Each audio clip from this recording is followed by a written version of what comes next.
Good morning friends, I am Harveer Saradna. Welcome to my YouTube channel Sangyan Pratiyogi संस्थान. So friends, आप कैसे हो? आई होप आप बहुत अच्छे होंगे. तो दोस्तों, आज हम बात करते हैं 14-15 जून के करंट अफेयर्स की बात करते हैं.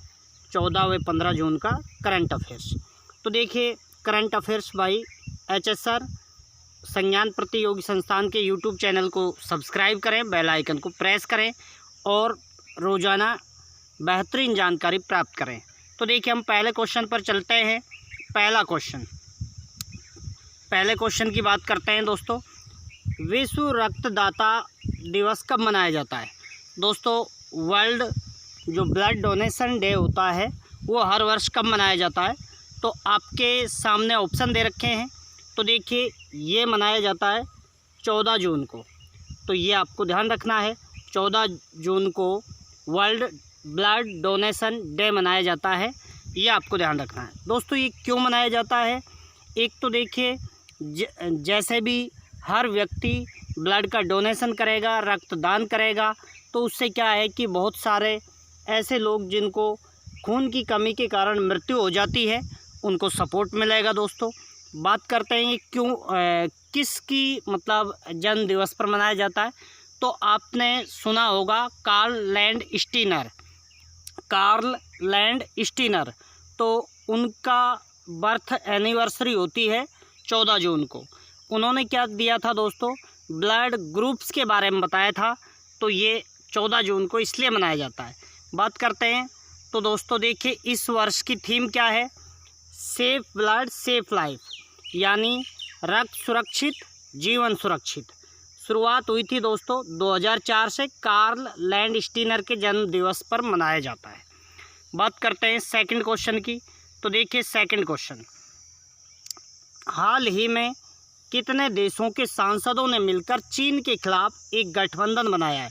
दोस्तों, अभी कुछ देशों ने मिलकर के क्या किया है, एंटी चाइना एक गठबंधन बनाया है.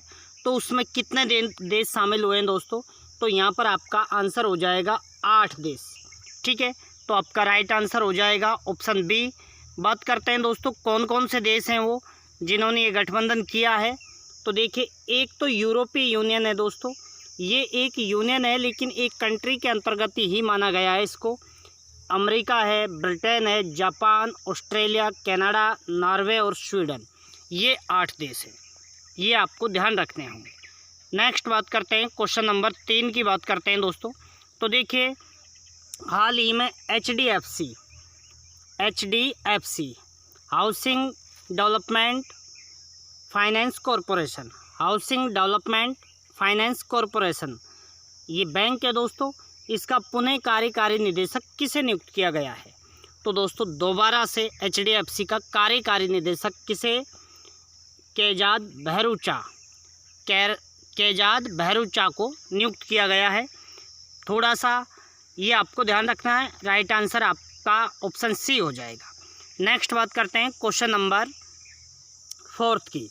हाल ही में किस कंपनी ने ऊर्जा क्षेत्र में अब तक का सबसे बड़ा ऑर्डर हासिल किया है?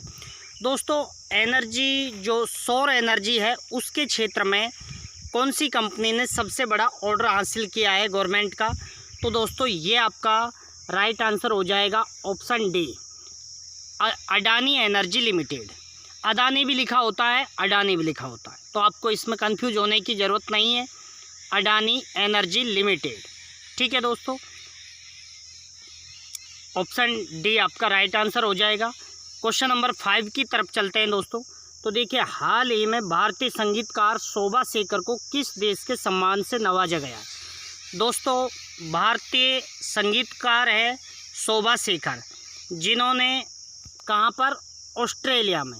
ऑस्ट्रेलिया में सम्मान, संगीत के क्षेत्र में सम्मान जीता है. तो दोस्तों, वहाँ पर इन्होंने कौन सा एक इनका संगीत कार्यक्रम चलता है, कलाकृति. ठीक है, उसके लिए इनको ये सम्मान दिया गया है. ऑस्ट्रेलिया की बात करते हैं दोस्तों. तो वहाँ के प्राइम मिनिस्टर कौन है दोस्तों? Scott Morrison. कैपिटल कैनबरा है दोस्तों. और मुद्रा है ऑस्ट्रेलियन डॉलर। ये भी आपको तीनों बातें याद रखनी होंगी। नेक्स्ट बात करते हैं, क्वेश्चन नंबर 6 की बात करते हैं। तो देखिए, हाल ही में जारी नेचर इंडेक्स में भारत की रैंक क्या रही है। दोस्तों अभी नेचर यानी प्राकृतिक सूचकांक जारी किया गया है, जिसमें भारत की रैंक रही है 12th यानी 12वीं रैंक रही है दोस्तों। ठीक है, पहली रैंक की बात करते हैं दोस्तों। तो पहली रैंक किसकी रही थी? अमेरिका की रही थी दोस्तों, ये भी आपको ध्यान रखना होगा। नेक्स्ट बात करते हैं, यानी इसमें भारत की रैंक रही है तो भारत की कुछ जो इंस्टीट्यूट हैं उनको शामिल किया गया है इसमें, तो उनके आप नाम देख लीजिए। तो देखिए, भारत के 3 संस्थान को इसमें इंक्लूड किया गया है। एक तो है दोस्तों CSIR यानी council of scientific and industrial research. दूसरा है दोस्तों IISc यानी इंडियन इंस्टीट्यूट ऑफ साइंस, ये बेंगलुरु में है दोस्तों। और तीसरी है दोस्तों TIFR Tata institute of fundamental research. तो ये 3 इंस्टीट्यूट को नेचर इंडेक्स में शामिल भी किया गया है। भारत की रैंक 12वीं रही है, ये भी याद रखना है आपको। नेक्स्ट बात करते हैं दोस्तों, क्वेश्चन नंबर 7 की बात करते हैं। तो देखिए, हाल ही में मुख्यमंत्री जगन्नाथ चैदोडू योजना का शुभारंभ किस राज्य ने किया है? मुख्यमंत्री जगन्नाथ चैदोडू योजना। तो दोस्तों ये स्कीम अभी हाल ही में किसने जारी की है दोस्तों? आंध्र प्रदेश ने। आंध्र प्रदेश ने ये स्कीम किन के लिए? दर्जियों के लिए, नाइयों के लिए, जो बार्बर शॉप्स वगैरह होती हैं उनके लिए लॉन्च किए दोस्तों। तो ये भी आपको ध्यान रखना है। आंध्र प्रदेश की बात करते हैं दोस्तों, तो यहाँ के CM हैं जगन मोहन रेड्डी, यहाँ के गवर्नर हैं दोस्तों विश्वभूषण हरिचंदन। और आंध्र प्रदेश की कैपिटल 3 बनने वाली हैं दोस्तों। एक तो है अमरावती, एक विशाखापट्टनम और एक कुर्नूल। ठीक है, तो ये भी आपको ध्यान रखना है। ऑप्शन ए राइट आंसर हो जाएगा आपका इसका। तो देखिए, अब बात करते हैं क्वेश्चन नंबर 8 की। तो देखिए, हाल ही में टोनी डियोन का निधन हो गया, वह क्या थे? तो देखिए, टोनी डियोन का क्या हुआ है दोस्तों हाल ही में? निधन। तो वो क्या थे? तो देखिए, आपका यहाँ पर राइट आंसर हो जाएगा फुटबॉलर। तो दोस्तों वो फुटबॉलर थे और ये मैनचेस्टर से थे। तो ये भी आपको ध्यान रखना है। 78 वर्ष की आयु में इनका निधन हुआ है। ऑप्शन बी राइट आंसर है आपका। तो देखिए, थोड़ा सा देख लीजिए, मैनचेस्टर यूनाइटेड के महान फुटबॉलर पूर्वी यूरोप कप के विजेता टोनी डियोन का 78 वर्ष की आयु में निधन हो गया है। नेक्स्ट बात करते हैं दोस्तों, क्वेश्चन नंबर 9। तो देखिए, क्वेश्चन नंबर 9 की हम बात करते हैं। तो हाल ही में सरकार ने बांस के आयात पर सीमा शुल्क 10% से बढ़ाकर कितना कर दिया है? दोस्तों बांस का जो इम्पोर्ट जो टैक्स होता है वो केंद्र सरकार ने क्या कर दिया दोस्तों? बढ़ा दिया गया है। तो ये कितना कर दिया गया है? 25%। तो आपका राइट आंसर हो जाएगा दोस्तों ऑप्शन सी। ठीक है, ये भी आपको ध्यान रखना है। नेक्स्ट बात करते हैं दोस्तों क्वेश्चन नंबर 10 की। तो देखिए, हाल ही में RBI का विदेशी मुद्रा भंडार कितने को पार कर गया है? दोस्तों क्या है कि रिकॉर्ड विदेशी मुद्रा भंडार हो चुका है RBI का। तो ये कितने बिलियन डॉलर को क्रॉस कर चुका है? तो दोस्तों ये 500 बिलियन डॉलर को क्रॉस कर चुका है, ये आपको ध्यान रखना है। बात करते हैं विदेशी मुद्रा भंडार में। तो दोस्तों इसमें क्या होता है? एक तो गोल्ड होता है, एक होता है दोस्तों विदेशी मुद्रा होती है इसमें, और दोस्तों एक SDR होता है यानी IMF की जो करेंसी होती है SDR स्पेशल ड्राइंग राइट्स, और एक जो ट्रेंच पोजीशन होता है। वो 4 चीज़ें मिलकर क्या बनाते हैं दोस्तों? फॉरेक्स बनाते हैं। तो देखिए, भारत का एक सप्ताह में कितना बढ़ा है? इस सप्ताह में दोस्तों 8.2 बिलियन डॉलर। ठीक है, फॉरेक्स में आपको ध्यान रखना है, यानी विदेशी मुद्रा भंडार में एक तो होता है विदेशी मुद्रा होती है, गोल्ड होता है, SDR होता है स्पेशल ड्राइंग राइट्स, IMF की मुद्रा है, इसे पेपर गोल्ड भी कहते हैं, और एक रिजर्व ट्रेंच पोजीशन होता है दोस्तों। ये 4 मिलकर के और क्या बनाते हैं? किसी भी देश का दोस्तों विदेशी मुद्रा भंडार बनाते हैं। ठीक है, नेक्स्ट बात करते हैं दोस्तों। तो अब हम बात करेंगे कल के क्वेश्चन के बारे में, जो हमने आपसे यानी सैटरडे को जो क्वेश्चन पूछा था उसके बारे में बात करते हैं दोस्तों।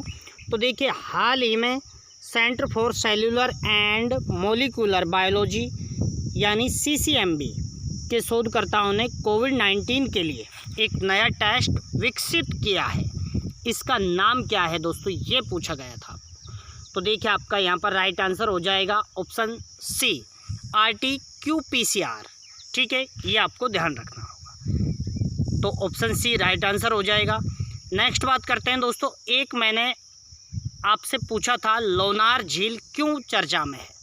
तो देखिए, लोनार झील महाराष्ट्र के बुलढाना जिले के जिलाधिकारी सुमन चंद्रा ने पर्यावरण इंजीनियरिंग अनुसंधान संस्थान नीरी कहाँ पर है दोस्तों, नागपुर में,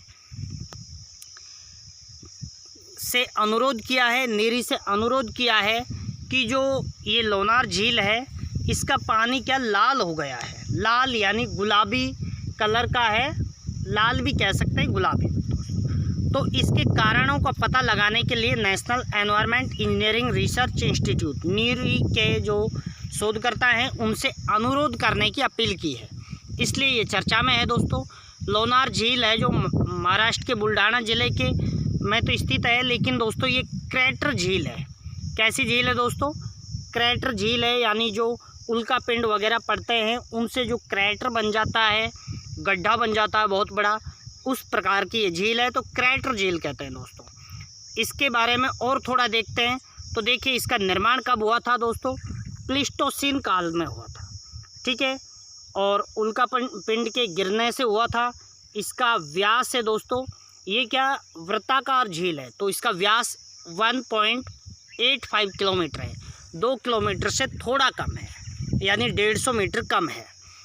और इसकी जो गहराई है जो 500 फीट तक है दोस्तों, और ये बेलास्टिक चट्टानों से निर्मित है, ये भी आपको ध्यान रखना है। ठीक है, इसलिए ये चर्चा में है दोस्तों। आगे हम बात करते हैं थोड़ा इसके बारे में। तो देखिए, ये एक अधिसूचित राष्ट्रीय भू विरासत स्मारक नेशनल जियो हेरिटेज मोनूमेंट में भी शामिल है दोस्तों। ठीक है, इसका पानी है जो खारा एवं क्षारीय दोनों प्रकार का है, ये आपको ध्यान रखना है। नेक्स्ट बात करते हैं इसी में दोस्तों। तो देखिए, इस झील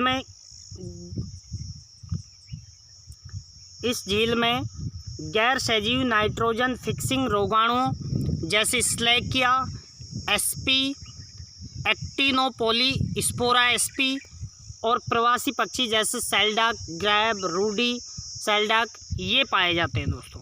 ठीक है, इस प्रकार की विविधता पाई जाती है। तो ये क्वेश्चन मैंने आपसे पूछा था कि यदि आपको UPSC वगैरह देना है, बाकी फैक्ट तो आपसे किसी भी एग्जाम पूछा जा सकता है। आपसे पूछा जाएगा कि भाई लोनार झील कौन से राज्य में है या कौन से ज़िले में है, तो राज्य महाराष्ट्र कर दीजिए और बुलढाना डिस्ट्रिक्ट है महाराष्ट्र का। तो दोस्तों क्या है कि ये पूछा जा सकता है आपसे। और एक बात आप यहाँ से अवश्य ध्यान रखें कि भाई आपको वहाँ पर ये लगेगा ज्योग्राफी का क्वेश्चन है, लेकिन ये क्यों चर्चा में है इसलिए पूछा जाता है। तो हिस्ट्री हो, ज्योग्राफी हो, जो भी इकोनॉमिक साइंस, ये चर्चित मुद्दों से ही क्वेश्चन ज़्यादा पूछे जाते हैं, ये भी आपको ध्यान रखना है। अब हम बात करते हैं दोस्तों आज के क्वेश्चन, जो आपको मैक्सिमम लिखना है। बहुत से स्टूडेंट बहुत बेहतरीन लिख रहे हैं और उन्होंने लिखने की ज़बरदस्त आदत डाल ली है। आप सभी आदत डालें और दोस्तों अधिक से अधिक वीडियो को शेयर करते रहें। तो देखिए, बात करते हैं दोस्तों। तो आज का क्वेश्चन जिसके बारे में आपको मैक्सिमम लिखना है, विश्व बाल श्रम दिवस हर वर्ष कब मनाया जाता है। तो दोस्तों इसके बारे में आपको अधिकतम लिखना है। नेक्स्ट बात करते हैं दोस्तों। तो ये UPSC का क्वेश्चन है दोस्तों। UPSC की यदि आप तैयारी कर रहे हो या फिर आप RPSC की तैयारी कर रहे हो, RAS वगैरह की, तो आप इनके जवाब ज़रूर दें। तो देखिए, वर्ष 1890 का सिक्किम तिब्बत अभिसमय, वर्ष 1890 का सिक्किम तिब्बत अभिसमय, इसके बारे में 100 शब्दों में आंसर देना है आपको। ठीक है, अब हम बात करते हैं कुछ फैक्ट की दोस्तों, यानी कुछ पॉइंट और रह जाते हैं जो इन क्वेश्चंस में 10 क्वेश्चन के बाद हम 2 क्वेश्चन आपसे पूछते हैं और 2 क्वेश्चन के जवाब देते हैं, तो ऐसे करके वो 14-15 क्वेश्चन हो जाते हैं दोस्तों। लेकिन उसके बाद भी काफ़ी इंपॉर्टेंट फैक्ट बचे रह जाते हैं, मुद्दे बचे रह जाते हैं, उनके बारे में हम अलग से डिस्कस करते हैं। तो देखिए, हम बात करते हैं सबसे पहले भारत तंजानिया संबंध। भारत और तंजानिया के संबंध ये क्यों दोस्तों, क्यों चर्चा में? क्योंकि अभी हाल ही में 12 जून 2020 को भारतीय प्रधानमंत्री ने तंजानिया के राष्ट्रपति जोसेफ मगुफुली से टेलीफोन पर बात की है दोस्तों, और द्विपक्षीय संबंधों की समीक्षा की है। तो वहाँ के आपको ध्यान रखना है, एक भारत और लाओस संबंध के बारे में भी काफ़ी चर्चा से में आया था, तो उसके बारे में आप स्वयं पढ़ें। और यदि आप उसके बारे में अधिकतम जानकारी चाहते हो तो टेलीग्राम ग्रुप हरवीर सर को आप ज्वाइन कीजिए, वहाँ पर आपको कंप्लीट मुद्दों की जानकारी मिल जाती है। क्योंकि ये सारे जो मुद्दे कुछ छोड़ भी दिए जाते हैं, ये यूपीएससी के लिहाज से तो इम्पोर्टेंट होते हैं, अन्य एग्जाम में इतने क्वेश्चन नहीं पूछे जाते हैं, इसलिए एक आध पॉइंट को छोड़ा भी जाता है दोस्तों, क्योंकि वीडियो बहुत लंबी हो जाती है अन्यथा। ठीक है, तो देखिए, तंजानिया के राष्ट्रपति आपको ध्यान रखना है जोसेफ मगुफुली, यानी आप तो मूंगफली से याद रख लें, है ना, ये याद रखें। बात करते हैं आगे इसके बारे में। तो देखिए, इस वार्ता के दौरान भारत और तंजानिया के बीच बढ़ती विकास साझेदारी, शैक्षिक संपर्क एवं व्यापार तथा निवेश प्रवाह पर संतोष व्यक्त किया है। इस प्रवृत्ति में और तेज़ी लाने की संभावना पर चर्चा की जा रही है। दोस्तों, क्या है कि भारत और तंजानिया के बीच जो द्विपक्षीय संबंध है, इनको और मजबूत बनाने के लिए भारतीय प्रधानमंत्री ने मगुफुली के साथ क्या किया है दोस्तों, कॉलिंग किया है और बातचीत की है। आगे हम फैक्ट देखते हैं जो बहुत ही इंपॉर्टेंट है एग्जाम की दृष्टि से। तो देखिए, भारत तंजानिया संबंध, समुद्री सुरक्षा। तो देखिए, समुद्री डकैती, सशस्त्र डकैती, मादक जो पदार्थ होते हैं उनकी तस्करी, आतंकवाद जैसे समुद्री क्षेत्र में खतरों से संबंधित मुद्दों को देखते हुए भारत ने समुद्री सुरक्षा को सर्वोच्चता प्राथमिकता देते हुए ये बात कही है दोस्तों। यानी समुद्री सुरक्षा में भारत ने क्या कहा है कि जो समुद्रों में डकैती हो जाती है, सशस्त्र यानी जो हथियार वगैरह की डकैती हो जाती है, मादक पदार्थों का जो डिलीवरी होती है, तस्करी होती है, इन सब पर इन सारे पॉइंटों को गहनता से लिया है भारतीय प्रधानमंत्री ने। ठीक है, दूसरा है ऊर्जा क्षेत्र, यानी भारत के जो संबंध हैं वो कहाँ कहाँ पर स्ट्रॉन्ग किए जाएंगे। तो पहला समुद्री सुरक्षा को लेकर, दूसरा ऊर्जा क्षेत्र। तो देखिए, भारत ने तंजानिया के प्राकृतिक गैस क्षेत्र विकास में सहयोग करने की पेशकश की है। दोस्तों, तंजानिया का जो प्राकृतिक जो गैस का यानी नेचुरल गैस का जो भंडार है वो हिंद महासागर में पड़ता है, तो इसको लेकर के भारत ने क्या किया है कि हम भी सहयोग करेंगे आपके इस मुहिम में। ठीक है, तो देखिए, तंजानिया में प्राकृतिक गैस की खोज सबसे पहले 1974 में सोंगो ऑफशोर ब्लॉक में की गई थी। ये पूछा जाएगा दोस्तों अच्छे एग्जाम में कि भाई सोंगो ऑफशोर ब्लॉक, ये प्राकृतिक गैस क्षेत्र है, ये किस देश में स्थित है? तो ध्यान रखें, तंजानिया। ठीक है, जबकि 2010 में पता लगाया गया कि तंजानिया के हिंद महासागरीय क्षेत्र में प्राकृतिक गैस के भंडार जमा हैं। तो ये सोंगो ऑफशोर ब्लॉक है एक, तो 1974 में तो यहाँ पर पता लगाया गया, 2010 में ये पता लगाया गया कि तंजानिया के जो हिंद महासागरीय क्षेत्र है, हर देश का जो महासागरीय वो क्षेत्र होता है, हर देश का हक होता है दोस्तों, तो वहाँ पर भी काफ़ी बड़ी मात्रा में भंडार मिले हैं। अफ्रीका महाद्वीप की सर्वोच्च चोटी आप जानते ही हो, किलिमंजारो, वो भी दोस्तों तंजानिया में पड़ता है। ये अफ्रीकी देश है, आपको पता ही है। तो देखिए, अफ्रीकी महाद्वीप का सबसे ऊंचा जो पर्वत है वो है, कौन सी चोटी है दोस्तों? Mount Kilimanjaro. ये तंजानिया में ही अवस्थित है, ये भी आपको ध्यान रखना है। यहाँ की कुछ झीलें भी आपको ध्यान रखनी है और एक बंदरगाह भी इम्पोर्टेंट है दोस्तों। देखिए, विक्टोरिया झील का काफ़ी क्षेत्र तंजानिया में पड़ता है, टेंगा झील भी तंजानिया में भी है, बाकी और देशों में फैली हुई है, बाकी तंजानिया में भी विक्टोरिया झील और टेंगा झील है। तो ये पूछा जा सकता है। एक दार एस सलाम तंजानिया का सबसे बड़ा शहर एवं बंदरगाह भी है दोस्तों। तंजानिया के बारे में आपसे पूछा जा सकता है कि सबसे बड़ा बंदरगाह कौन सा है या शहर कौन सा है, तो दार एस सलाम है, ये भी ध्यान रखें। तो देखिए, कितना ज़बरदस्त लेख आया था दोस्तों, यूपीएससी के लिहाज से तो इम्पोर्टेंट है, लेकिन ये फैक्ट तो दोस्तों हर एग्जाम में पूछे जाएंगे। आपसे पूछा जा सकता है कि भाई अफ्रीका महाद्वीप की सर्वोच्च चोटी कौन से देश में स्थित है? किलिमंजारो है जो कौन से देश में है? तो तंजानिया में है दोस्तों। विक्टोरिया झील, टेंगा झील, दार एस सलाम, ये सारे पूछे जाते हैं दोस्तों। इसलिए मैं यूपीएससी के साथ साथ आप सभी को ये सलाह देता हूँ कि हर पॉइंट को गहनता से पढ़ें, ठीक है। नेक्स्ट बात करते हैं दोस्तों। तो देखिए दूसरा पॉइंट है जो बहुत ही इम्पोर्टेंट है, एंटीवायरल वीरोब्लॉक टेक्सटाइल टेक्नोलॉजी की बात करते हैं। तो दोस्तों ये जो एंटीवायरल वीरोब्लॉक्स टेक्सटाइल टेक्नोलॉजी है, ये वैसे तो स्विट्ज़रलैंड की है दोस्तों, लेकिन ये भारत की एक टेक्सटाइल कंपनी है अरविंद लिमिटेड। इन्होंने भी क्या कहा है कि हम कपड़ों में इसका उपयोग करेंगे। कपड़ा एक बार कंप्लीट हो जाता है फिर इस टेक्नोलॉजी का उपयोग किया जाता है। इससे दोस्तों फ़ायदा क्या होगा कि बहुत सारे जो जीवाणु होते हैं, वायरस होते हैं, वो इन कपड़ों पर नहीं रुक पाते हैं, ठीक है। तो एंटीवायरल वीरोब्लॉक्स टेक्सटाइल टेक्नोलॉजी कौन सी कंपनी कपड़ों में शुरू करेगी दोस्तों? कपड़ों में लगाना शुरू करेगी अरविंद लिमिटेड, ये आपको ध्यान रखना है। आगे हम थोड़ा देखते हैं इसके बारे में। तो देखिए HEIQ वीरोब्लॉक NPJ03 एक इंटेलिजेंस स्विस टेक्सटाइल तकनीक है दोस्तों। ये टेक्नोलॉजी स्विट्ज़रलैंड की है दोस्तों, जिसे कपड़ा निर्माण प्रक्रिया के अंतिम चरण के दौरान कपड़े में जोड़ा जाता है। कपड़ा पूरा तैयार होगा उसके बाद ये टेक्नोलॉजी लागू की जाती है, ठीक है। नेक्स्ट इसमें थोड़ा सा और देखते हैं दोस्तों। तो देखिए ये उन्नत चांदी एवं पुटिका प्रौद्योगिकी का एक विशेष संयोजन है, ठीक है, ये आपको ध्यान रखना है।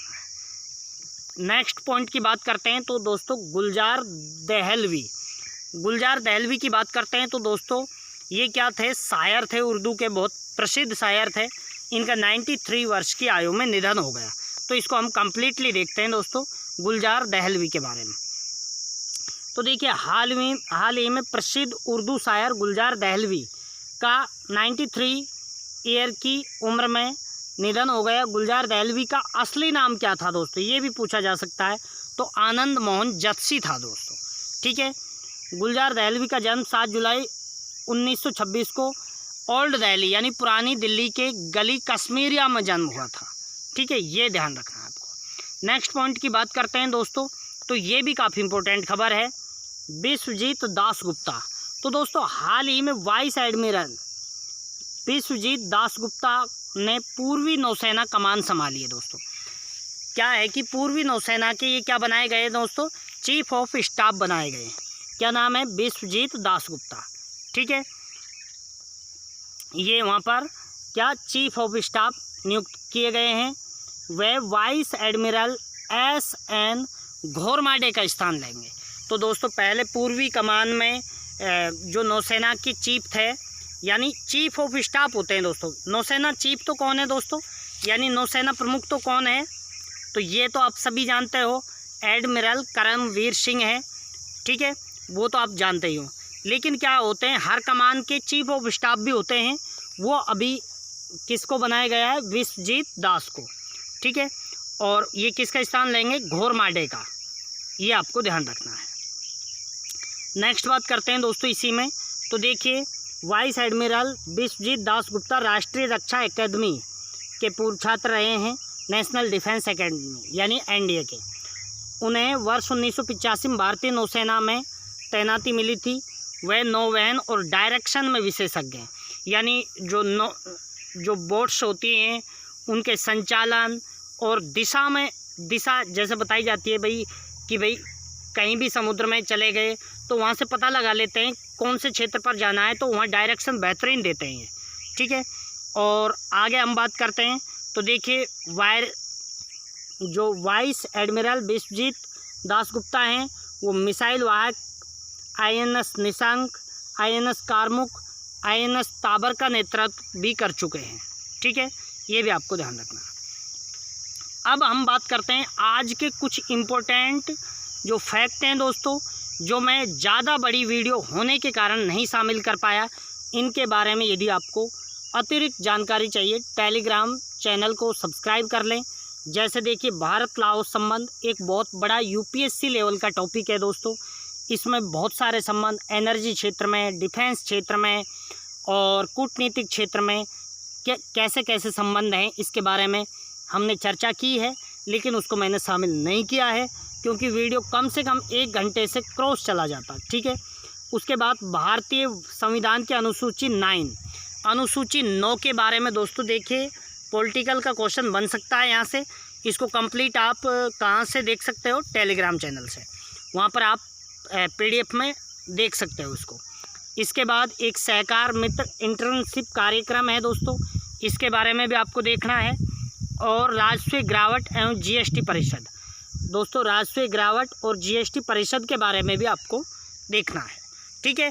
वैसे तो देखिए दोस्तों, अन्य एग्जाम्स में तो ये नहीं पूछे जाएंगे इतने बेहतरीन, लेकिन फिर भी क्या है कि एक आध क्वेश्चन जैसे अनुसूची 9 के बारे में आपसे पूछा जा सकता है कि भाई किसके बारे में उल्लेख है, तो ये चीज़ें पूछा जा सकता है। GST परिषद है, ये कौन से आर्टिकल में है ये, तो ये चीज़ें पूछी जा सकती हैं।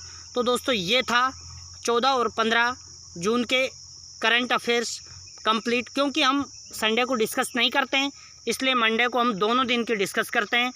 तो आपसे मेरा एक ही अनुरोध है दोस्तों, वीडियो को लगातार शेयर करते रहें और अपने दोस्तों से बोला करो कि ज़बरदस्त नॉलेज दी जाती है जो आपके एग्ज़ाम में तो पूरी तरह से सपोर्टेबल होगी। आपकी बेसिक जानकारी भी बहुत इम्प्रूवमेंट आएगा और आपको एक बेहतरीन स्टूडेंट अभ्यर्थी की तरफ ले जाएगी, जिससे आपका इसी वर्ष सिलेक्शन हो जाएगा। थैंक यू दोस्तों। जय हिंद, जय भारत।